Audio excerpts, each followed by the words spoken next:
Last few days of summer. ఈ రోజు climate చాలా బాగుంది. ఇంకో 2 days లో స్కూల్ స్టార్ట్ అయిపోతుంది. సో పార్క్ తీసుకొచ్చాం. ఇక్కడ స్ప్లాష్ ప్యాడ్ ఉంది. So Rishan and Riyan enjoy చేస్తారు వాటర్లో అని. కొంచెం హాట్గా ఉన్నప్పుడు వచ్చాం. బ్రిస్టాల్ డిస్ట్రిక్ట్ పార్క్ చాలా పెద్దగా ఉంది.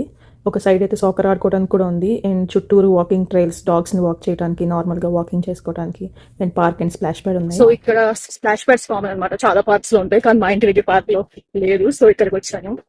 సమ్మర్ లో పిల్లలు బాగా ఎంజాయ్ చేస్తారు, ఎందుకంటే చాలా వేడిగా ఉంటుంది కదా.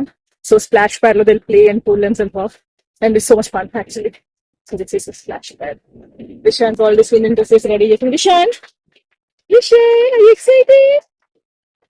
రిషాన్ అయితే వాటర్ చూసి ఫస్ట్ ఎక్సైట్ అయ్యాడు, కానీ దగ్గరికి వెళ్తే చాలా చల్లగా ఉన్నాయి. సో ఇంకా ఆడుకోలేదు అక్కడ. రియాన్ అయితే ఫుల్గా ఎంజాయ్ చేశాడు స్ప్లాష్ ప్యాడ్ని.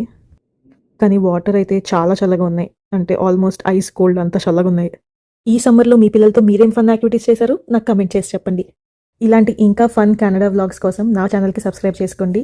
రేపు ఇంకో ఫన్ వ్లాగ్తో కలుద్దాం. Until then bye.